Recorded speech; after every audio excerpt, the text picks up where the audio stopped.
days and days. Deep, twiddle the tongue. Look out, baby, 'cause hear me crack. The 1970s weren't just ruled by disco, stadium rock, or Motown polish. Lurking just outside the spotlight were bands that bent the rules and reshaped music forever. From War, who turned LA's chaos into a new kind of funk, to Sly and the Family Stone, who broke barriers on stage and in sound, to Parliament-funkadelic, who built a whole universe out of groove. These weren't side acts, they were the blueprint. They may not always get the spotlight, but their fingerprints are everywhere. Forgotten names maybe, but they changed 70s music forever. War came out of Los Angeles and refused to play it safe. They were multiracial, mixed in every way, and their music cut across boundaries.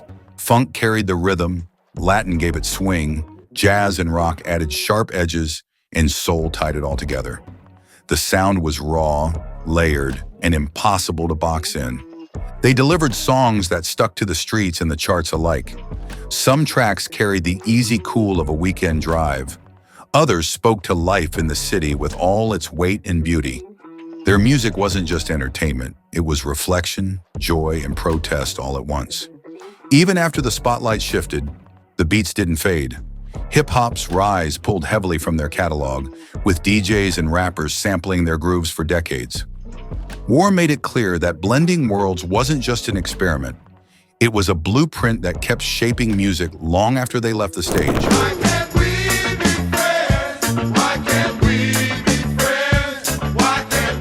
Next, we have Sly and the Family Stone. What younger listeners often miss is just how bold Sly and the Family Stone really were. In a time when America was deeply divided, they stood on stage as a fully integrated band. Black and white musicians, men and women, all playing side by side. That image alone carried as much power as the music pouring out of the speakers. And the sound broke rules no one else dared to. Funk rubbed shoulders with gospel, rock fused with psychedelia, and the result felt urgent, fresh, and unpredictable.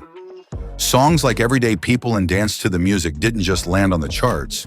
They redrew the lines of what pop and soul could be. The fingerprints they left are still visible in Prince, Janet Jackson, and countless modern acts. But to really understand their impact, you have to see the times they came from. Back then, Sly and the Family Stone weren't just entertainers. They were a revolution in real time.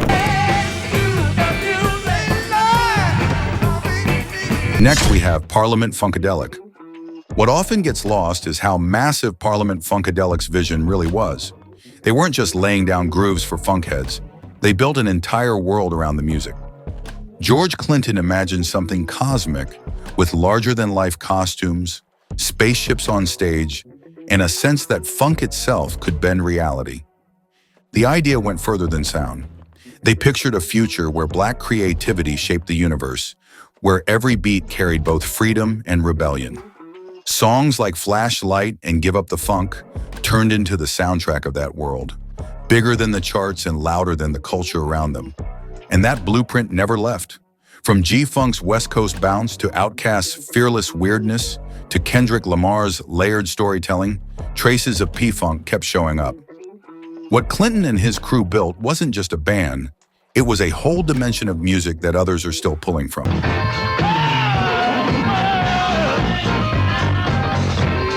Next, Mandrill. Mandrill never sat in one lane. Out of New York, they fused funk, soul, Latin grooves, jazz, and African rhythms into sprawling tracks that felt more like exploration than product. They weren't chasing radio. They were chasing ideas, pushing Black music into places most labels wouldn't touch at a time when safer formulas were what got signed. The charts didn't make them stars, but the underground did. Their records turned into prized finds for producers, packed with percussion-heavy breaks, horn lines, and layered jams that begged to be flipped. Public Enemy, DJ Premier, and others built some of rap's hardest moments on Mandrill's foundation. In the 70s, they embodied what it meant to take risks, even when the industry wanted comfort. They may not show up next to the giants in casual conversations, but their DNA never left. It's still alive in the samples, the beats, and the experimental spirit that kept music moving forward. Next, the Meters. The Meters came straight out of New Orleans and locked in a sound that became the skeleton of funk before the world even had a word for it. Zigaboo Modelista's drums, George Porter Jr.'s bass, and Leo Nocentelli's guitar snapped together in a way that felt effortless, but set the standard everyone else followed. They weren't chasing big sales, and the spotlight didn't always follow them, but their reach stretched everywhere.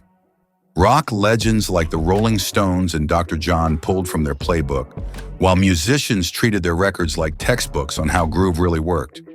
No flash, no gimmicks, just raw rhythm that cut straight to the bone. When hip-hop producers dug through crates years later, they found gold. The Meters' riffs and breaks became some of the most sampled in history, fueling beat after beat. What they carved out wasn't just funk, it was the pocket, the foundation modern music still leans on. Next, Tower of Power. Tower of Power came out of the Bay Area blasting horns so sharp they could slice through anything in their way. They weren't filling arenas or flooding the charts, but their arrangements rewrote the playbook. The brass hit like a wall, the rhythm section held it down with precision, and together they built a funk style every horn-driven band scrambled to copy. Their influence stretched way past their own albums. That horn section became a secret weapon for stars across genres, pushing Elton John's pop, powering Santana's jams, even sliding into Aerosmith's rock. A band that started local ended up shaping the sound of stages far bigger than their own.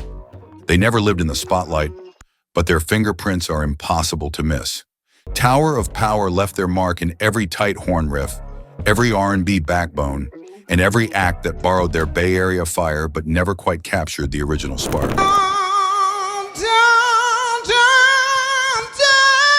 Next, the Chambers Brothers. The Chambers Brothers brought together gospel, soul, blues, and psychedelia in a way that shouldn't have worked but ended up defining a moment. Their breakout track, Time Has Come Today, didn't just land, it exploded. With its echoing shouts and stretched out groove, it felt like the sound of the late 60s spilling over into the unrest of the 70s. They never dominated radio for long, but the space they opened mattered more than spins. By carrying gospel and soul into rock territory, they pushed back on the unspoken rules about what black bands were supposed to sound like and who was welcome in rock at all. Even if their spotlight was short, the crack in the wall stayed open for others to step through. They aren't always named alongside Hendrix or Sly, but their impact runs right there with them. The Chambers Brothers proved black rock could be bold, defiant, and entirely its own. Next, Rare Earth. Rare Earth were Motown's Left Turn, one of the first white bands on the label, and nothing like the sleek soul acts that built its name. Instead of tight 3-minute singles, they stretched tracks into sprawling jams, flipping Get Ready into a 20-minute marathon made for festival crowds. They ended up as a bridge nobody expected. Rare Earth carried Motown's groove into rock spaces, sliding soul into the same sets as guitar freakouts and drum solos. They gave long-haired festival kids a reason to dance to Motown, and in the process proved those songs could thrive far beyond radio. The band never rose to legend status, but their presence shifted the game. By opening doors to audiences who might have ignored a Motown 45, they helped blur the line between soul and rock. Rare Earth showed that the label's sound wasn't confined. It could stretch, expand, and live anywhere. Next, Cold Blood. Cold Blood came out of the Bay with a sound that felt like everything crashing together at once. Funk, rock, and soul wrapped into something raw and loud. Fronting it all was Lydia Pence, whose voice carried the same grit people loved in Janis Joplin, only this time leading an integrated band that mirrored the shifts happening around them. They thrived in that Bay Area mix where Santana and Tower of Power were rewriting the rules. Cold Blood matched that chaos with blasting horns, heavy grooves, and Lydia's vocals cutting right through the noise. The charts never fully embraced them, but on stage they had the fire to stand with anyone. What they brought was more than just sound. It was proof that genres didn't have to stay segregated, that soul could hit harder and rock didn't have to stay in the same box. Cold Blood might not headline history books, but they embodied the messy, fearless energy that made the 70s unforgettable.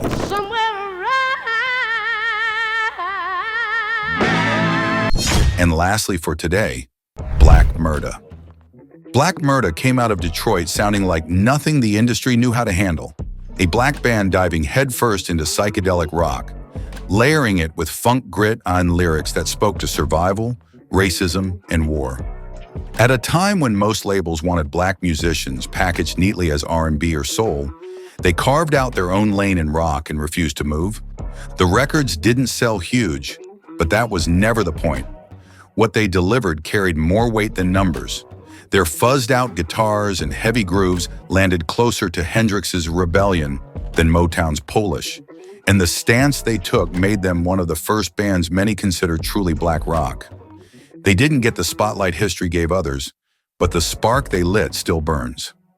Every black guitarist who stepped into rock without compromise carried a piece of their blueprint. Black Murda weren't chasing trends. They were living proof the genre could belong to them too.